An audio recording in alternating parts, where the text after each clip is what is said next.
It's 1:30 p.m. in Lagos, same time in London, and we're bringing you markets, analysis, and insights on Business Incorporated live from Channels Television Lagos. And here's what's coming up on the program. Niger suspends export of uranium and gold to France amid protests in the country. An African Development Bank report shows Zimbabwe's inflation to reach double digits in 2024. And Ghana's sovereign dollar bonds rally before mid-year budget review. Welcome to the program. I'm Will Ibong. Let's kick off with the markets. First up, major equities in Africa, where sentiments were mostly negative at intraday. We see Nigeria's NGX was down 0.21% at intradays. Meanwhile, South Africa, on the flip side, was up 0.17%. In Egypt, let's take a look at that. EGX 30 was down 0.17% at intraday, while Kenya closed Friday's session deeply in the red. Now, for more insights on what's happening at the Nigerian exchange with me, I'm bringing in Samson Owolabi, Associate Research and Portfolio Management, ZQuest Wealth, to give us the drivers in the market. Good afternoon, Samson. It's good to have you on the program. Yeah, good afternoon, Will. Thanks for having me once again. Samson, we're seeing the markets down, first start off on the week, negative territory. It closed off last week marginally up. What are we seeing in the market? What's driving this? Okay, so thank you very much. So concerning what has been happening in the market, what I can relate this to is just based on the fact that we are seeing investors take profits, and we are also seeing a lot of investors trying to exit the market, especially those that have entered the market before we saw the rally that we witnessed earlier this month, and also during the months before. So we've seen market participants just trying to take profit because the rally we saw has been very, very significant. And so it's just the forces of demand and supply, and just the market investors rather trying to just take profit and just exit the market strategically.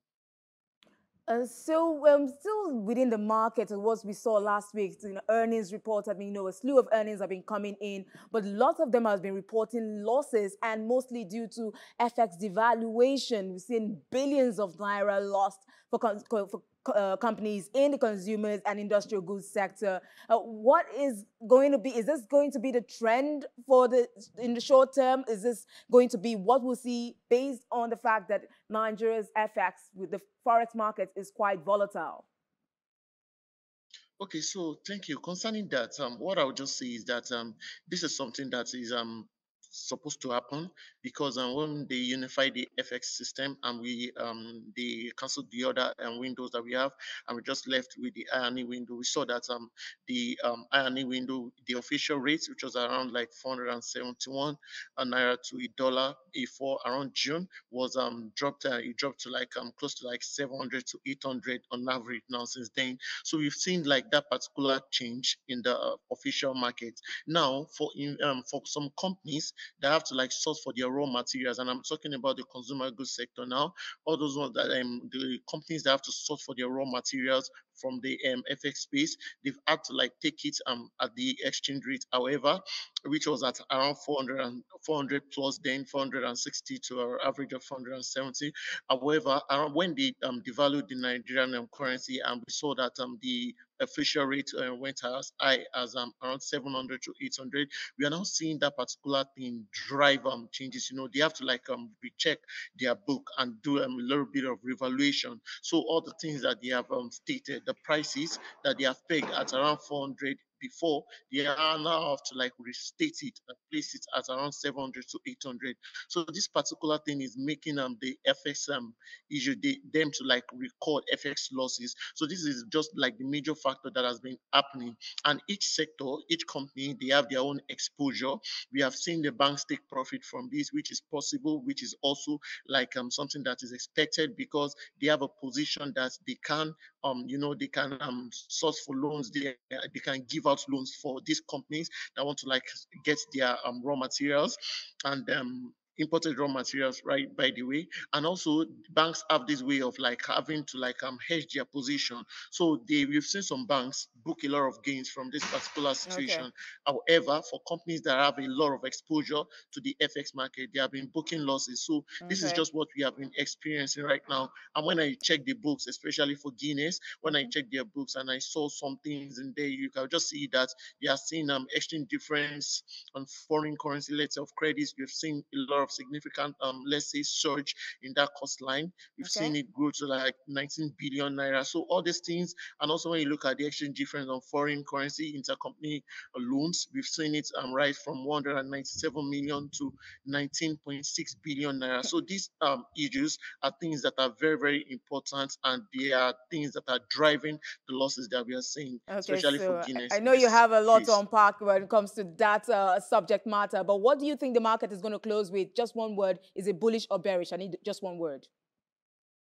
Okay, looking at the factors that we are seeing right now, we might see the market still, the bearish sentiment that happened last week might trickle Okay. into today. Okay, However, thanks. anything can happen in the Nigerian markets. But looking at the rates of things right now, So, we might see a bearish bearish close. close. Thank you so much, Samson Owolabi, Associate Research and Portfolio Management, Zcrest Wealth, for sharing your insights.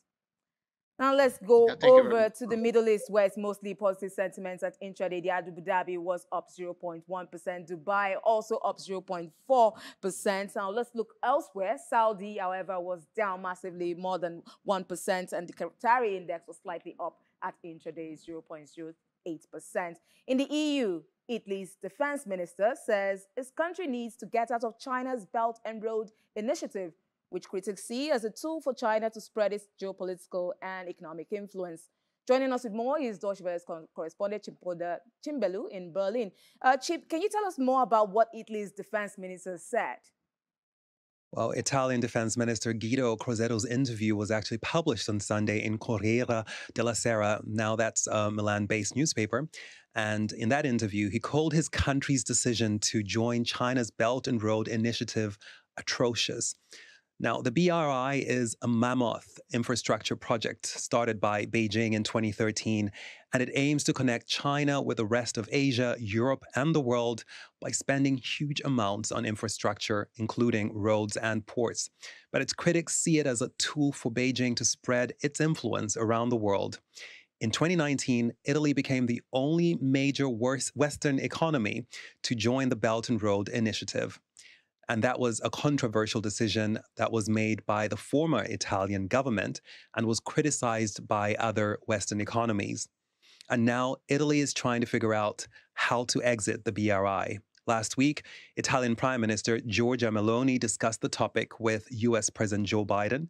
She said that the country, or her country, would make that decision, or the decision to leave or stay in the BRI, by the end of the year. So by December this year is what she said. So what about the rest of Europe? What's the relationship like with China? Well, Guido Crosetto, the defense minister from Italy, said that his country hasn't benefited as much from the Belt and Road Initiative as China has. Italy's trade deficit with China has actually grown since it entered the BRI. So from 2019 to 2022, Chinese exports to Italy rose 51%, and that's nearly double the rate at which Italian exports to China increased during the same period. But it's hard to say that exiting the initiative would have much of an impact on trade between the two countries, because the Belt and Road Initiative has itself been struggling in recent years, and Beijing has had to bail out some of its BRI partners, including Kenya, Pakistan, and Argentina. And from what we do know, Italy is trying to get out of the initiative without damaging its relations with Beijing. Italian Prime Minister Giorgia Meloni plans to travel to Beijing later this year. So while we wait for that, what can we expect from markets today? Well, trading on the European markets is expected to be muted today. Investors will be looking at earnings and trying to figure out how central banks also plan to proceed in the coming months. Last weekend, European Central Bank President Christine Lagarde told French newspaper Le Figaro that there could be a pause at the next ECB monetary policy meeting in September. And then the central bank could hike rates after that, depending on the data which is something, of course, she said also at the press conference last week. Now, in terms of data today, we can expect Eurozone inflation and GDP, Italy's GDP, and inflation figures from Austria. Thanks so much, Chiponder Chimbelu, Deutsche Welle correspondent there with the updates from Berlin. Now we head to the UK, where the Honorable Chief Judge of the Federal High Court of Nigeria, the Honorable Justice John Terry-Hemba Soho, is in London this week alongside his peers for a week of foreign training. Over 5 days, Nigerian judges will be acquiring new tools to combat illicit activities in the evolving virtual economy. Our London correspondent has been catching up with some of the participants in attendance. This year's Judges Conference, which coincided with the golden anniversary of the Federal High Courts, is very important to them. And then the judicial processes, that's as far as evidence building is concerned, the entire judicial process is transiting into a digital evidence-driven generation. So, and you will believe with me that electronic evidence has overtaken everything now. It's no longer an area to wait for. Rather, it's an area that has been accepted worldwide and even moving forward to artificial intelligence. So it is necessary that the entire judicial system will have to adjust to the new requirements. Okay, we're here in London, to interact in order to support the current reforms that is going in Nigeria. A lot of things happening in terms of the financial infrastructure, in terms of the international perception about Nigeria, in terms of the need for compliance, the need to operate in an internationally acceptable manner. So we choose London as a base where we can project that Nigeria is a law-abiding country. Nigeria is where you can come and do business.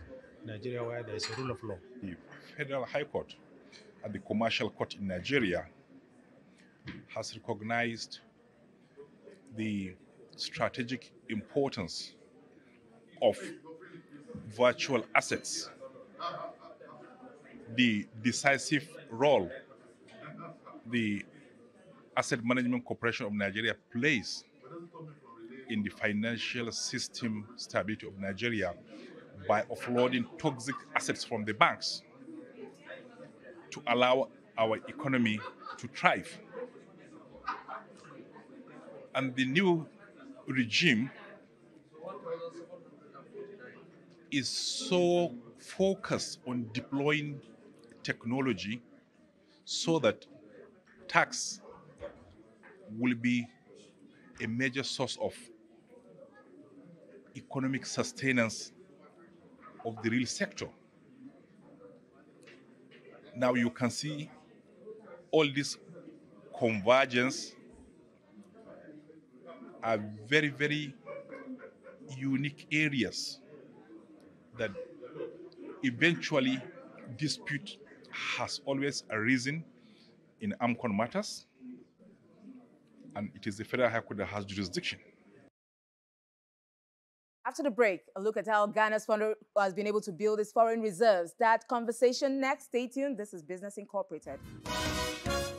Welcome back. Now we head to Ghana, where its sovereign dollar-denominated bonds rallied by as much as 1.8 cents early on Monday, according to TradeWeb data, ahead of the government's medium-term budget review presentation to Parliament. Now, the debt-distressed West African countries' 2032, 2051, and 2061 maturities gained the most, hitting their highest levels in nearly a year, but all were still trading below 45 cents on the dollar. Remember, in December, Ghana defaulted on most of its external debt, and it's currently restructuring both domestic and overseas debt as a condition of a $3 billion rescue loan from the International Monetary Fund. Now, still in Ghana, the Bank of Ghana has been able to build $1 billion in reserves, mainly coming from its gold purchase program and settlement of short-term liabilities in the first half of the year. Consequently, we've seen the country's gross international reserves improve to $2.35 billion Courage Boti, economist and research lead at GCB Capital Limited in Accra, Ghana, joins me now virtually. Good afternoon, Courage. It's good to have you on the program. But tell me, how does the current reserve level compare to the previous years for the Bank of Ghana? This build-up seemed like one historical, or would I say something that we have not seen in quite some time? Well, good afternoon from Accra, Ghana. I think the highest level of reserve in recent memory will be 11.3 billion, chalked sometime in May 2021. That covered about 5.5 months of import. Fast forward the events of 2022 and then issues thereof. In fact, even preceding 2022, we closed 2021 with 9.69, 4.4 months of import. Then it came down and down to about 6.24 billion, 2.7 months of import at the end of 2022.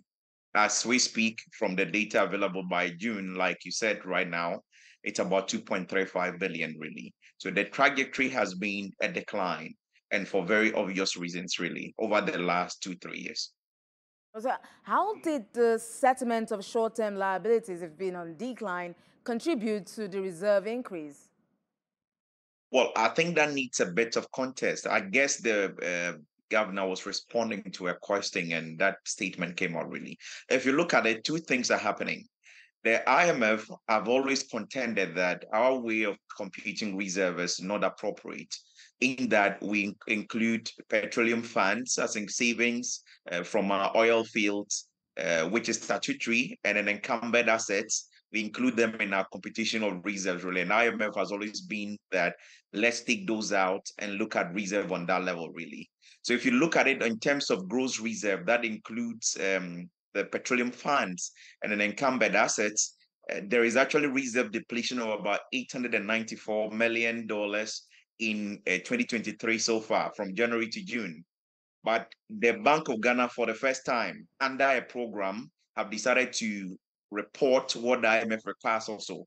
So the second line talks about reserves excluding the encumbered assets and petroleum funds. And that is at, I think, 2.35 billion as of June. That is increasing from 1.44 billion in December to about 2.35. And that is about 913 million addition to that from the start of the year, really. So that is the context. The settlement of short-term liabilities like your swaps, currency swaps, your forward contract and stuff like that, in any case, should deplete your reserve. And you can see that in the gross reserve, really. But I think the net reserve is the reserve adjusted for those encumbered assets is showing an increase, and that is where you could be accounting for probably the gold for reserve policy that is in place. So has this 1 billion reserve buildup had any significant impact on Ghana's economic, the stability of the economy, or the currency value? Well, the CD has been broadly very stable so far this year, by January, where we saw the sharp depreciation, that more than 21% depreciation in January alone. But thereafter, I think between February and now, it's about 1.8% depreciation. So broad stability after that. I think a number of things are at play. The portfolio reversal pressures in 2022 that led to the sharp depreciation is almost non-existent now, because bonds cannot trade post DDP, post the domestic debt exchange.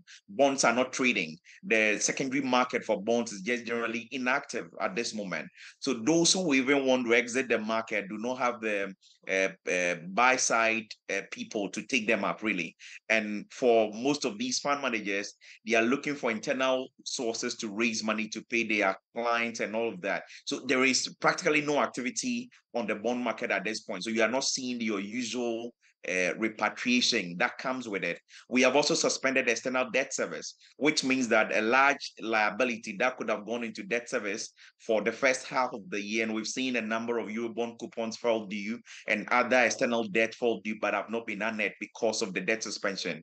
So that interest savings, or otherwise which should have gone into debt service, is actually adding up to the improvement you are seeing in the reserve, in addition to whatever gains you may be making from the gold for oil policy. So in any case, these suspensions and delayed activity on the market is actually building up some pressure in the future once these things are cleared, really. So the picture is not one to be so excited about at this moment, because the gains, the surplus on the current account, the gains in reserve as we are seeing it, are more or less artificial, driven by the market scenarios at this time, and those will change over time, and then the realities will hit us, really. So I'm not sure there is so much to celebrate at this point in time.